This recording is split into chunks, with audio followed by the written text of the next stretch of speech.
Time now for sports on 104.7 The Cave. Here's Ned Reynolds. Mike, the intern, Ned Reynolds, back in the studio. First and foremost, sir, happy Veterans Day. Thank you, sir. Us vets love to hear that. It didn't happen many years ago, but it does now, and that's very rewarding. Well, thank you for your service, and thank you for your service, if you're listening, sir, from the bottom of my heart, for your service to our country, and that should be said to you 365, not just once a year. Theoretically, that is the case. Realistically, that does not happen. I'm trying my best to make sure it's happening year-round, so we'll continue to do that.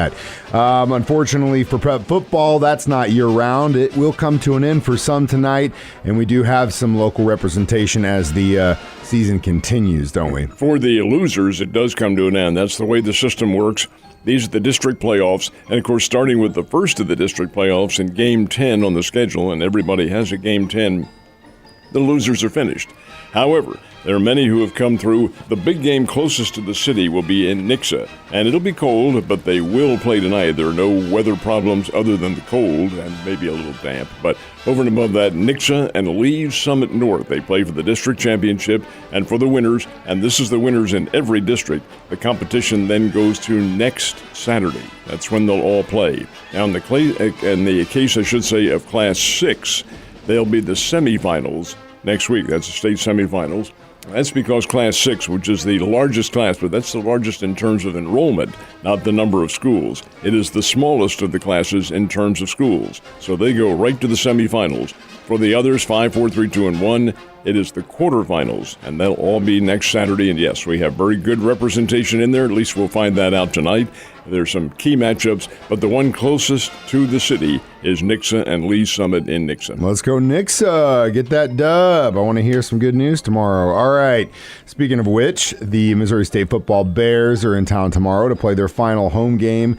And that's probably going to be it for them after this, huh? It's a disappointing season, no question. The final home game, not their final game. They have another one at Indiana State next Saturday, and that'll be the season finale. Everybody thought that the Bears would be going on to the playoffs after this, but that is not the case. They won't qualify this year, and that in and of itself is a big disappointment. So what is at stake tomorrow when they kick off at 2 o'clock? Well, for the Bears, pride and confidence. It is senior day, so the individuals who are in their final year of eligibility will be playing their last home game, and hopefully the fans will turn out to see that. Secondly, though, it is a big one for Youngstown State because the visitors, the Penguins from Youngstown, Ohio, are in the playoff picture. They are 6-3 on the year. They are a pretty good football team. I wouldn't call them great, but they are pretty good, and they have beaten teams that have, in fact, beaten the Bears. So we will find this out. 2 o'clock is when they'll kick it off. Bears went to Youngstown State last year and got upset by the Penguins. A little payback in store. I would love that. But they'll kick it off at 2 o'clock. Yes, it's going to be on the chilly side, but it's also deer hunting season, so if you're out hunting deer, you can go to a football game as well. And go find Ned on the sideline, give him a big hug, and keep him warm, because he could use, there'll be just a giant pile around Ned keeping him warm tomorrow. Yeah, I hope so. Just go find him. He's not hard to miss. All right. Now, something that hasn't been disappointing, and that is college soccer for Missouri State. They've had some incredible teams, more specifically the females recently. Bears and Lady Bears have done very well. Now, they're 1 week behind in their scheduling. That's by design. The ladies are in the first round of the NCAA National Championship, and they have qualified this year. They're playing in Fayetteville, Arkansas at 6:30 this evening, and, of course, they're playing Arkansas. And this, again, Mike, is a one-and-done situation. You lose, and your season's finished. But for the Lady Bears soccer team to be in the playoffs, that is really, really very good. For the guys, they are in the conference championship, and the conference championships are being held here in town. Began last night. The Bears played Bradley, beat Bradley 2-0. That graduates the Bears to the championship game of the Missouri Valley Conference, which will be Sunday afternoon at the Betty and Bobby Allison Field, which is just opposite the JQH Arena. Beautiful soccer complex. And the Bears will be playing Evansville for the championship, and that'll be Sunday afternoon. The winner of that one, right on to the NCAA Men's National Tournament. Exciting stuff. At least we do have some area representation there, even though It's soccer. Before we get into this, we were talking about Pete Rose being able to be the first person to legally gamble in Ohio January 1. What do you think about that, sir? Well, you knew that the casino that is opening up there, who wanted some publicity about that, they would go to Rose. And Rose is from Cincinnati, so he would not deny that at any circumstance. And it's, I understand the publicity factor behind it. Why isn't he in the Baseball Hall of Fame? Because he violated a rule that had been in place forever and ever and ever. He will be, in my opinion, but it'll be after he is gone from this earth. That's a shame. That's a shame. And Rose, I want to say Rose is, he's either my age or maybe a year or two younger. So, he's approaching the end of the trail. Yeah, but that's the thing. It's unfortunate. There are guys in there that have done, in my opinion, worse than he did. But, it is what it is. You mess with the organization's money like that, and they're always going to come for you. And it just sucks. He's never going to see that in his lifetime. All right. Major League Baseball free agent market wide open, and we're going to see some shuffling, aren't we? Already have seen some. Of course, the biggest name that everybody is looking at is Aaron Judge from the New York Yankees. He did not sign with the Yankees, so indeed he is a free agent. They're looking all over. Hey, the guy hit 62 home runs this year and had 131 RBIs. Judge is from the San Francisco area. He went to college at Fresno State. And he is looking, and so are the Giants, covetously at going back there. That's not to say he will, because there are going to be any number of other teams. I'll tell you who'd love to have him, if the Yankees can't get him back, is the Boston Red Sox. Here is Judge, who is 6'7", folks, can hit the ball forever, and he would have that big green monster in left field to take aim at. Oh, I think he'd love that. But it's all about money, and I think Judge will command an awful lot. He's just one. There's so many others who are on that list, including one yesterday that kind of surprised me a little bit. Justin Verlander from the World Series champion Houston Astros did not sign, turned down his contract, said, I'm going to be a free agent. Verlander's not a kid.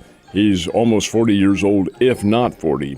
And he's got to understand, and I think he does, that circumstances are such that there may not be a clamoring at the door for him, and yet there may be for 1 year, and that may be all that he wants. But whatever Verlander is on that group, so is Jacob deGrom from the New York Mets, who is much younger and a big-time flamethrower, although he has been injured. Clayton Kershaw from the Los Angeles Dodgers is a free agent.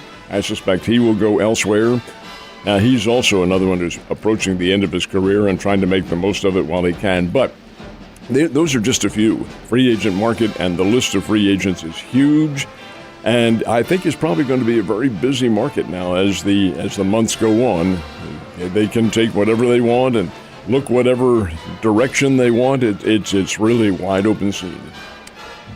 Before we move on into some of the games this Sunday for the NFL, your thoughts on Dan Snyder's situation with the lawsuit? I think it's a given that he will be selling this team somewhere along the line. There are any number of individuals who have expressed interest in it, but the price tag, dear heavens, I think it's $7 billion. Yeah, well, it's a pro team, but if there was a cover-up and they can find out that he covered up, this might go all the way to the top, and this might bring old Raj down.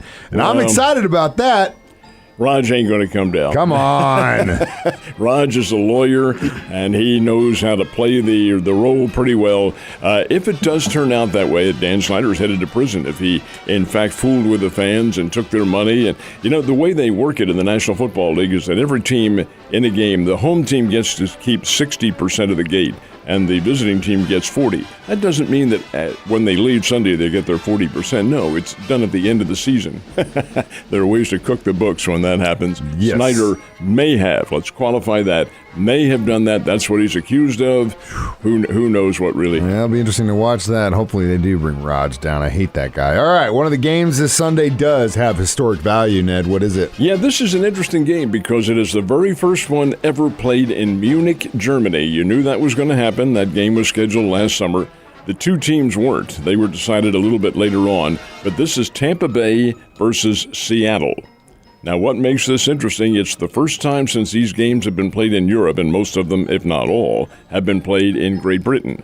Well, it's the first time it's your Around the Ozark Sports with Ned Reynolds and Mike the Intern from 104.7 The Cave. Is a division leader? Seattle is a division leader? They sure are. Tampa Bay's under 500, but they are leading. Also, it's historic in a lot of respects. Tom Brady in his career is 3-0. 3 wins, no losses, quarterbacking in Europe. All those wins came with the New England Patriots. Now he's there with the Tampa Bay Buccaneers.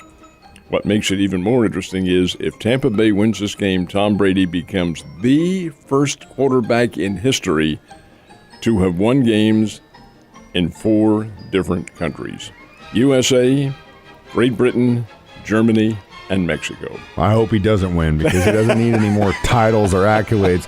The most average quarterback ever has got the most awards. It just blows my mind. All right. You can't say that because of the Super Bowls. Well, that, again, he surround himself with great guys. He's one of the greatest coaches of all time. He's an average quarterback. Look at his stats. Prove me wrong. But he's Mike, an average quarterback. He still had to play. He won. I know. He won. Like I said all the time, I know he's got the rings, but again, it wasn't just him that got him there. And again, look at his stats. As far as a player, individual, as his stats are, he's average. But so don't give him any more accolades. Misleading because of the team's efforts. He had to direct that team, and that's what he did. Maybe he'd make a better coach. Definitely. I don't. Whatever. How about a husband? You're just poking the bear right now, Ned. Come on. I thought we were friends. I loved it. All right. Let's move on.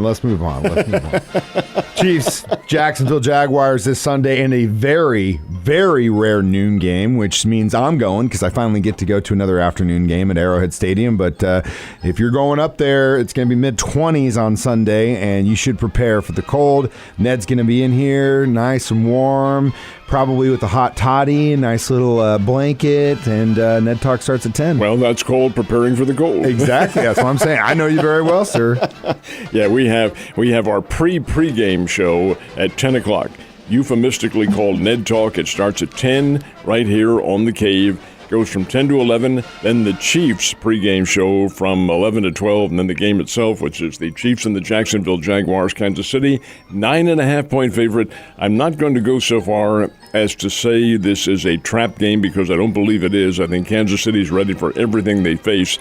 But Jacksonville's not a pushover, folks. This team can play. No, they are not great. Yes, the Chiefs should win. But you can't take anybody lightly in the NFL. No, and I was having this conversation with someone last night after the several years of being the head coach of the Chiefs and seeing how Andy Reid coaches. One thing that I really have come to understand is that he plays down to his team. He doesn't.